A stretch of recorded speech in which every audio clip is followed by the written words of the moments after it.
kind of a bike. Mad. Hi everyone, it's me Ashwin here. Today we have a guest, a beautiful looking motorcycle, the Triumph Traction 400.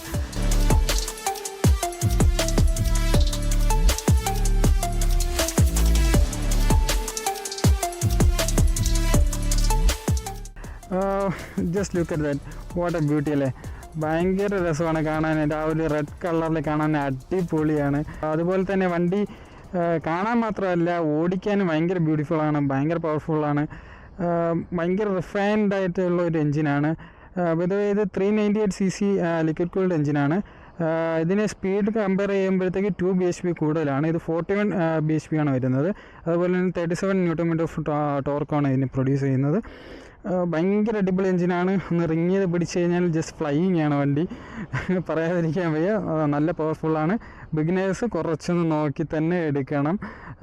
കുറച്ചൊക്കെ ഒന്ന് സെറ്റിലായതിന് ശേഷം മാത്രമേ ഇതൊക്കെ ഒന്ന് ring ചെയ്യാവൂ. അത്യാവശ്യം നല്ല പവർഫുള്ളാണ്. സ്പീഡ് 400 നമുക്ക് എടുക്കുമ്പോൾ തന്നെ ഒരു ചാട്ടവും ആ ഒരു എടുത്തുകൊണ്ടൊരു പോക്കും ഉണ്ട് സ്പീഡ് 400. അതുപോലെ തന്നെ ഇതിനുണ്ട് ഒരു ചാട്ടം കുറച്ച് കുറവാണ്, എന്ന് കഴിഞ്ഞാലും ഇത് നല്ല പവർഫുള്ളാണ്. പിന്നെ സ്പീഡുമായിട്ട് കമ്പയർ ചെയ്യുമ്പോൾ ഞാൻ നേരത്തെ പറഞ്ഞ പോലെ 2 bhp കൂടുതലാണ്. അതുപോലെ തന്നെ നമുക്ക് സ്പോക്കറ്റിലേക്ക് വരുമ്പോഴത്തേക്ക് 2 teeth കുറവാണ് സ്പീഡ് 400 നോക്കുകയാണെങ്കിൽ. അതുപോലെ തന്നെ ഇതിൻ്റെ റേക്ക് ആംഗിൾ ഡിഫറൻ്റ് ആണ്, കുറച്ചൊന്ന് കുറച്ചിട്ടുണ്ട്. ഇതിൻ്റെ ഒരു വീൽ ബേസ് ഒപ്പം കുറഞ്ഞിട്ടുണ്ട്. പിന്നെ സസ്പെൻഷൻ നോക്കുകയാണെങ്കിൽ സ്പീഡ് 400 വ്യത്യാസമുണ്ട്, ഒരു 10 mm കൂടുതലാണ് ഇതിന്. പിന്നെ ഇത് ഓൺ ചെയ്യുന്ന ആൾക്കാർ നോക്കിക്കൊണ്ട് ഓൺ ചെയ്യുക, കാരണം ഇതിൻ്റെ ഒരു എർഗണോമിക്സ് നമ്മളെല്ലാ വണ്ടികളും വിചാരിക്കും കണക്കല്ല, ഇത് കുറച്ച് ഡിഫറെൻ്റ് ആണ്. കഫേ റേസസ് എപ്പോഴും അങ്ങനെ തന്നെയാണ്, കുറച്ചൊന്ന് അഗ്രസീവായിട്ടുള്ള സീറ്റിംഗ് ആണ്. ഫുഡ് ബാക്കിലോട്ടാണ് ഇരിക്കുന്നത്, കുറച്ച് നമ്മൾ ലീൻ ചെയ്തിരിക്കണം. R15 ഇരിക്കുന്ന കണക്ക് തന്നെയാണ് ഇരിക്കുന്നത്. പിന്നെ R15 നമുക്ക് കുറച്ചുകൂടെ ഉള്ളിലിരിക്കുന്നൊരു ഫീലുണ്ട്, പക്ഷേ ഇത് നമ്മൾ വണ്ടിയുടെ മുകളിലിരുന്ന് ഒരു കുറച്ച് ഹൈറ്റ് ഇരിക്കുന്നൊരു ഫീൽ നമുക്ക് കിട്ടും. കുറച്ചൊന്ന് ടക്കിൻ ചെയ്തിരുന്നാൽ മാത്രമേ ഒരു എയർ പോക്കറ്റിൻ്റെ അകത്ത് ഇരിക്കുന്ന കണക്കുള്ളൊരു ഫീലുള്ളൂ. പിന്നെ ഇതിൽ സീറ്റ് കവറൊക്കെ വരുന്നുണ്ട്. സിംഗിൾ സീറ്റ് അല്ല, ഇത് ജസ്റ്റ് സീറ്റ് ഊരിക്കഴിഞ്ഞാൽ നമുക്ക് റിമൂവ് ചെയ്യാൻ പറ്റും. ഭയങ്കര ഭംഗിയാണ്, ഇത് വച്ച കാണാനാണ് ഒരു ഭംഗി. അതുപോലെ തന്നെ 150 സെക്ഷൻ ബാക്ക് ടയറാണ് വരുന്നത്, 110 സെക്ഷനാണ് ഫ്രണ്ടിൽ വരുന്നത്. പിന്നെ ഇതിൽ ഞാൻ നേരത്തെ പറഞ്ഞ എർഗണോമിക്സ് നമ്മൾ കയറി ഇരിക്കുമ്പോഴത്തേക്ക് നല്ല ലീൻ ചെയ്താണ് ഇരിക്കുന്നത്. നമ്മളിപ്പം നോർമലായിട്ട് ഇരിക്കുമ്പോഴത്തേക്ക് ഇങ്ങനെ ഇരിക്കുന്നത്, ഇത് നമ്മൾ നല്ല ഫ്രണ്ടിലോട്ട് ചാഞ്ഞിട്ടാണ് ഇരിക്കുന്നത്. അപ്പോൾ കുറച്ച് നല്ല അഗ്രസീവ് വരുന്നുണ്ട്, നമുക്ക് കുറച്ചൊന്ന് ബാക്കിലോട്ട് ടക്കിൻ ചെയ്തൊക്കെ ഇരിക്കണം. അതുപോലെ തന്നെ ഇതിൻ്റെ സസ്പെൻഷൻ കുറച്ചൊന്ന് ടൈറ്ററാണ്, ഞാൻ അത് ഓടിക്കുമ്പോൾ പറയാം. അത് നമുക്ക് ഫീൽ ചെയ്യും വണ്ടി ഓടിക്കുമ്പോഴത്തേക്ക്. ഇത് കുറച്ചൊന്ന് ടൈറ്റ് ചെയ്ത് വെച്ചേക്കുക. ബാക്ക് അഡ്ജസ്റ്റബിൾ ആണ്, ഫ്രണ്ട് നോൺ അഡ്ജസ്റ്റബിൾ ആണ് വരുന്നത്. അതുപോലെ തന്നെ ഇപ്പോൾ ഇലക്ട്രോണിക്സ് നോക്കുകയാണെങ്കിൽ ഡ്യുവൽ ചാനൽ ABS ഉണ്ട്, ട്രാക്ഷൻ കൺട്രോൾ ഉണ്ട്, സ്ലിപ്പർ ക്ലച്ച് ഉണ്ട്. അങ്ങനെയുള്ള ബേസിക് ആയിട്ടുള്ള കാര്യങ്ങൾ മാത്രമേ ഉള്ളൂ. ഭയങ്കര ഇലക്ട്രോണിക്സും ഭയങ്കര കാര്യങ്ങളൊന്നും ഇതിൽ വരുന്നില്ല. Just you and the bike fly ചെയ്യുക, അത്രയേ ഉള്ളൂ. നോക്കിയും കണ്ടും ഫ്ലൈ ചെയ്യുക. ഓക്കെ, അപ്പോൾ നമുക്കപ്പോൾ വണ്ടി ഒന്ന് ഓടിച്ചിട്ട് ബാക്കി കാര്യങ്ങൾ ഡീറ്റെയിൽ ആയിട്ട് പറയാം. അപ്പോൾ നമുക്ക് കൂടുതൽ ഐഡിയ കിട്ടും. നല്ലൊരു സ്പോട്ട് രാവിലെ തന്നെ കിട്ടി. നമ്മൾ കുറേ നേരം അവിടെ ഫ്രണ്ടിൽ നിന്നൊക്കെയാണ് വീഡിയോ എടുത്തുകൊണ്ടിരുന്നത്. ഇപ്പോൾ ഇങ്ങോട്ട് ഒരു വഴി കണ്ടപ്പോൾ ഇറങ്ങിയത്. നമ്മൾ ഓഫ് റോഡ് അടിച്ചതല്ല, നല്ലൊരു വ്യൂ കിട്ടിയപ്പോൾ മാത്രം വണ്ടി എടുത്ത് ഇറങ്ങിയതാണ്. ഇത് ഓഫ് റോഡ് അടിക്കാനേ പാടില്ല ഈ വണ്ടി വെച്ച്, ഇത് അതിനുള്ള വണ്ടിയല്ല. മീറ്റർ കൺസോളൊക്കെ നോർമൽ എല്ലാ വണ്ടികളും ഉള്ളത് തന്നെ, ബേസിക്കാണ്. ഇവിടെയാണ് സ്പീഡോമീറ്ററാണ്, ടാക്കോമീറ്റർ ഇവിടെ വരും, ഫ്യൂലിൻ്റെ ഇവിടെ കാണിക്കും. അങ്ങനെ ബേസിക്കായിട്ടുള്ള കാര്യങ്ങൾ മാത്രമേ ഉള്ളൂ. അങ്ങനെ ജഗബുഗമായിട്ട് വലിയ കാര്യങ്ങളൊന്നുമില്ല. അതാണ് എപ്പോഴും നല്ല മിനിമലായിട്ട് ഇരിക്കുന്നതാണ് എനിക്കിഷ്ടം. അപ്പോൾ നമുക്ക് പോവാം. ഇനി ഇവിടുന്ന് പുറത്തെടുക്കുന്നതും നോക്കിയും കണ്ട് എടുക്കണം.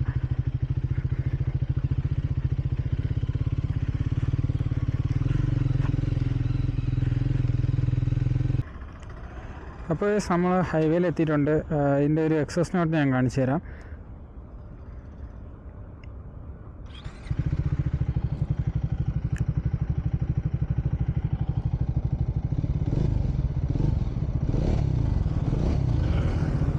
അഗ്രസീവായിട്ടുള്ള എക്സസ് നോട്ടാണ് വണ്ടിക്കുള്ളത്. ഭയങ്കര രസമാണ് കേൾക്കാൻ, ഭയങ്കര സ്വീറ്റാണ്. സ്വിച്ച് കേസ് ഞാൻ പറയാൻ മറന്നു. അപ്പോൾ സ്വിച്ച് കേസ് ഒരുപാടൊന്നുമില്ല. ഇവിടെ ഡിമ്മും ബ്രൈറ്റും വരുന്നുണ്ട്. ഇത് ടോഗിൾ ചെയ്യാൻ, ഇൻസ്ട്രുമെൻ്റ് ക്ലസ്റ്റർ ടോഗിൾ ചെയ്യാൻ ഒരു ബട്ടണുണ്ട്. അങ്ങനെ ബേസിക് ആയിട്ടുള്ള കാര്യങ്ങൾ മാത്രമേ ഉള്ളൂ.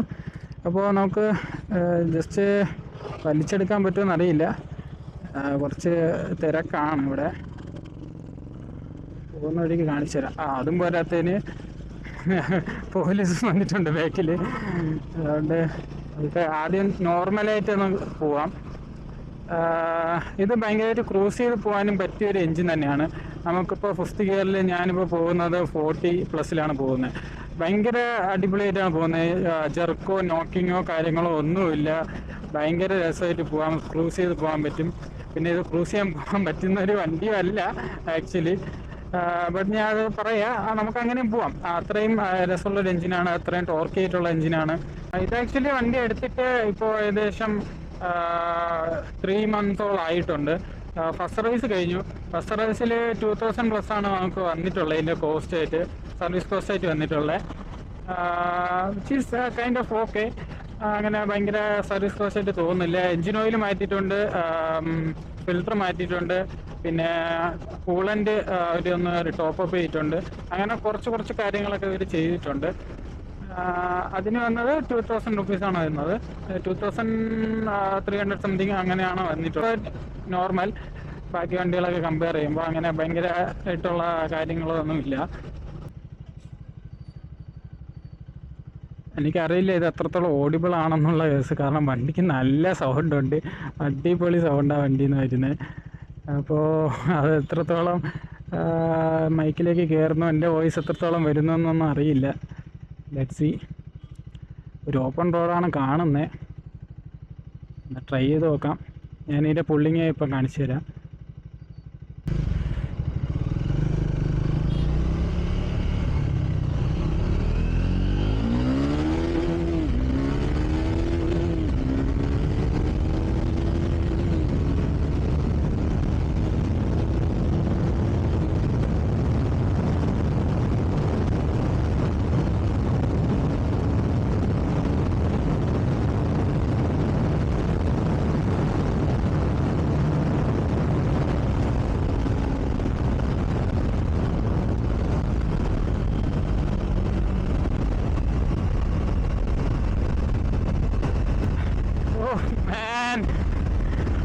Mad kind of a bike.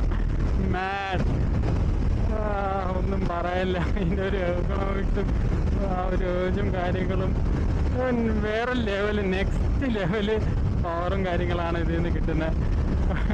അത് നിങ്ങൾക്ക് എത്രത്തോളം ഫീൽ ചെയ്യാൻ പറ്റുന്നുണ്ടെന്ന് എനിക്കറിയില്ല.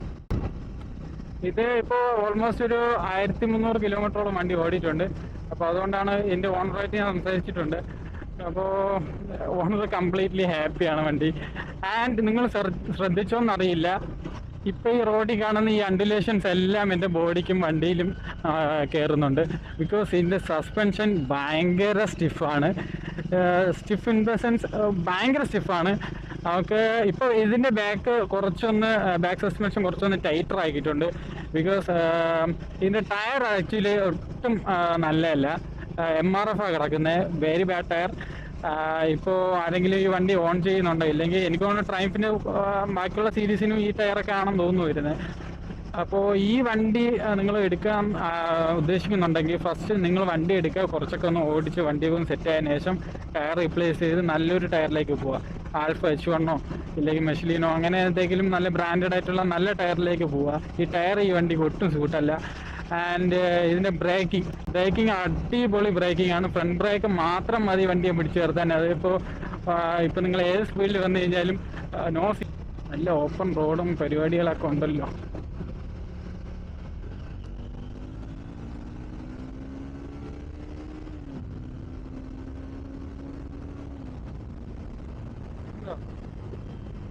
ഭയങ്കര പവറാണ്.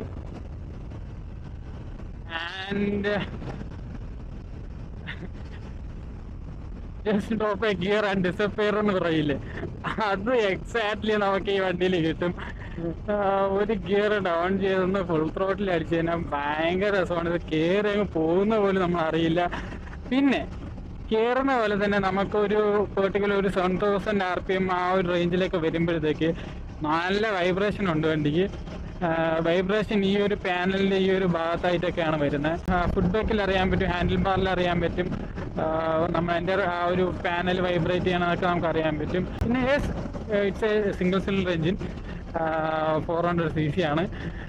അപ്പോൾ ഇത് അത്യാവശ്യം വൈബ്രേറ്റ് ചെയ്താലും കുഴപ്പമില്ല എന്നാണ് ഞാൻ പറയണത്. എൻജിൻ്റെ വശം നല്ല ബുള്ളറ്റ് പ്രൂഫ് ആയിട്ടാണ് ഇരിക്കുന്നത്. എൻജിൻ അങ്ങനെ വേറെ സ്ട്രെസ്സോ, അതേപോലെ ഗിയർ ബോക്സും ഭയങ്കര സ്മൂത്താണ്. കറക്റ്റായിട്ട് നമുക്ക് ഗിയർ മാറ്റി അങ്ങനെ ഇട്ട് പോകാൻ പറ്റും. ഫോൾസ് ന്യൂട്രലോ കാര്യങ്ങളോ ഇതുവരെ എനിക്ക് കിട്ടിയിട്ടില്ല. ഇപ്പോൾ കുറച്ചധികം ദൂരമായിട്ട് ഓടിക്കുന്നുണ്ട്. ഓണറായിട്ട് സംസാരിച്ചപ്പോൾ ഓണർ തന്നെയാണ് പറഞ്ഞത് ഫോൾസ് ന്യൂട്രൽസോ കാര്യങ്ങളൊന്നുമില്ല. പിന്നെ ഫസ്റ്റ് സർവീസിന് മുന്നേ ഗിയർ ടൈറ്റ് ഉണ്ടായിരുന്നു, അത് ഫസ്റ്റ് സർവീസ് കഴിഞ്ഞപ്പോൾ ഇപ്പോൾ ഇല്ല. ഇതെൻ്റെ ഒരു അനിയൻ്റെ തന്നെ വണ്ടിയാണ്, അതുകൊണ്ട് ഇത് എടുത്തപ്പം തൊട്ട് ഉള്ളത് എനിക്കറിയാം. അപ്പോൾ ഇപ്പം ഭയങ്കര സ്മൂത്താണ്. എഞ്ചിനാണെങ്കിലും ഗിയർ ബോക്സ് ആണെങ്കിലും ഭയങ്കര സ്മൂത്താണ്. ഞാൻ ആക്ച്വലി ട്രയംഫിൻ്റെ ഈ ഒരു സ്പീഡ് 400 ഇല്ലെങ്കിൽ ഈ ഒരു 400cc ഒരു ഫാൻ തന്നെയാണ് സത്യം പറഞ്ഞു കഴിഞ്ഞാൽ.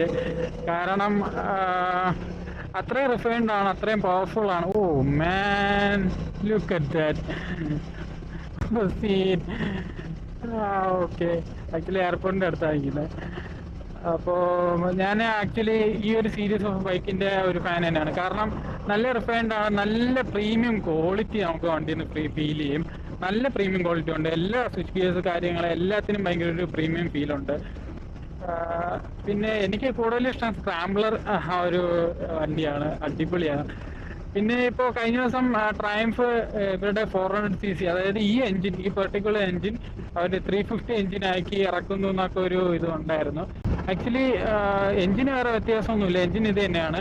പക്ഷെ ഇനി തൊട്ട് ആ 350cc എൻജിൻ്റെ ബെനിഫിറ്റ്സ് കിട്ടാൻ വേണ്ടിയിട്ട് അവർ ഡീട്യൂൺ ചെയ്ത് ഇറക്കിയിട്ടുള്ള വണ്ടികളാണ് ഇപ്പോൾ ഇനിയിപ്പോൾ ഇറങ്ങാൻ പോകുന്നത്. ഇനിയിപ്പോൾ ഈ ഒരു 400cc സെഗ്മെന്റിലുള്ള ഈ വണ്ടികളെല്ലാം ട്രയംഫ് ഇപ്പോൾ 350cc സെഗ്മെന്റിലേക്ക് ആയിട്ടുണ്ട്. അപ്പോൾ ഓൺ റോഡ് ഇറങ്ങുമ്പോഴത്തേക്ക് കുറച്ച് ടാക്സിന്റെ ബെനിഫിറ്റ്സ് നിങ്ങൾക്ക് കിട്ടുന്നതായിരിക്കും. ഇനി അത് നോക്കണ്ട, എടുക്കണ്ട, 350cc ആയി എന്ന് വിചാരിച്ച് ഇത് മിസ്സാക്കണമെന്ന് ചോദിച്ചു കഴിഞ്ഞാൽ ഞാൻ പറയില്ല. ബിക്കോസ് കുഴപ്പമില്ല, ഒരു ഡീറ്റൂണ്ട് വെർഷൻ മാത്രമാണ്. നിങ്ങൾക്ക് അത് എടുത്തിട്ട് ഇപ്പോൾ കുറച്ചാൾ ഓടിച്ചതിന് ശേഷം ഇപ്പം നിങ്ങൾക്ക് ഇതിൻ്റെ ഒരു പവർ തന്നെ വേണമെന്ന് തോന്നുവാണെങ്കിൽ കൊണ്ടുപോവുക, ഒരു ഈസി റീമാപ്പ് ചെയ്യുക, അല്ലെങ്കിൽ ഒരു BMC ഫിൽറ്റേഴ്സ് കയറ്റുക, അങ്ങനെ കുറച്ച് കാര്യങ്ങൾ കയറ്റി കഴിഞ്ഞാൽ ഈ ഒരു വണ്ടി പോലെ ആവും. അതുകൊണ്ട് നിങ്ങൾ ഡിസപ്പോയിൻറ്റഡ് ആവേണ്ട കാര്യമില്ല. അതുപോലെ തന്നെ ട്രയംഫ് വീണ്ടും ഈ ലൈനപ്പിൽ വീണ്ടും ഒരു വണ്ടി ഇൻട്രൊഡ്യൂസ് ചെയ്തിട്ടുണ്ട്. ട്രാക്കർ 400 എന്നുള്ള പേരിലാണ് അത് അറിയുന്നത്. ഇപ്പോഴും ആക്ച്വലി ഇവരെല്ലാ വണ്ടികളും 400 എന്നുള്ള രീതിക്കാണ് എന്നെ വിളിക്കുന്നത്. 350 എന്ന് വിളിച്ചാൽ മതിയായിരുന്നു. പിന്നെ ഇതിനെത്ര മൈലേജ് കിട്ടുമെന്നൊക്കെ ചോദിച്ചു കഴിഞ്ഞാൽ ഒരു 25-27 ആ റേഞ്ചിലൊക്കെ അതിൽ മൈലേജ് നിങ്ങൾ എക്സ്പെക്ട് ചെയ്താൽ മതിയാവും. പിന്നെ ഞാൻ നേരത്തെ ഓടിച്ച പോലെയൊക്കെ ഓടിക്കുകയാണെങ്കിൽ ഇതും ലോ ആവും, ഉറപ്പാണ്. അപ്പോൾ ഇത് എങ്ങനെയൊക്കെ ഉള്ള ആൾക്കാർക്കാണ് ഈ വണ്ടി വേണ്ടതെന്ന് ചോദിച്ചു കഴിഞ്ഞാൽ, നിങ്ങൾ ഡെയിലി ഓഫീസിൽ പോയിരിക, അല്ലെങ്കിൽ കോളേജിൽ പോയിരിക, പിന്നെ ഒന്ന് ട്രാക്കിലൊക്കെ കൊണ്ടുപോയി പൊളിക്കണമെന്നൊക്കെ ഉള്ള വിചാരമുള്ള ആൾക്കാരാണെങ്കിൽ ഈ വണ്ടി പെർഫെക്റ്റ് ചോയ്സ് ആയിരിക്കും. ട്രാക്കിൽ ഇത് അടിപൊളിയായിട്ട് ഓടിക്കാം. ടയർ ചേഞ്ച് ചെയ്തതിനാൽ സസ്പെൻഷനും ഒന്ന് ഹാർഡാക്കി കഴിഞ്ഞാൽ അടിപൊളിയായിട്ട് നിങ്ങൾക്ക് ട്രാക്കിൽ ഈ വണ്ടി ഓടിക്കാൻ പറ്റും. അതുപോലെ തന്നെ ഇപ്പോൾ ഡെയിലി ഇതേപോലെ ഓഫീസിൽ പോവുക, കോളേജിൽ പോവുക, അങ്ങനെയുള്ള ഇതെല്ലാം പറ്റും. ലോങ് റൈഡ്സ് ഇത് ഞാൻ സജസ്റ്റ് ചെയ്യില്ല. കാരണം നമ്മൾ കുറച്ചധികം നേരം ഓടിക്കുമ്പോൾ തന്നെ നല്ല ബോഡി പെയിനും കാര്യങ്ങളൊക്കെ കിട്ടും. യൂസ് ടു ആയിക്കഴിഞ്ഞാൽ എനിക്ക് തോന്നുന്നില്ല നിങ്ങൾക്ക് ഇത് ലോങ് റൈഡ്സിന് കൊണ്ടുപോകാൻ പറ്റുമെന്ന്. ഞാൻ മാറൻ മിറേഴ്സാണ് പറഞ്ഞത്. എനിക്ക് ആക്ച്വലി എൻ്റെ ഒരു ബോഡി പോസ്റ്റർ വെച്ചിട്ട് എല്ലാം വിസിബിൾ ആണ്. സീറ്റ് ആക്ച്വലി നല്ല സീറ്റാണ്. സീറ്റ് അത്ര ഹാർഡോ അല്ല, എന്നാൽ അത്ര സോഫ്റ്റും അല്ല, നല്ല രീതിയിൽ ഇരിക്കാൻ പറ്റുന്നുണ്ട്. അപ്പോൾ ഇത്രയൊക്കെ തന്നെയുള്ളൂ ഇന്നത്തെ video. Hope you all like the video. Thanks for watching and bye by.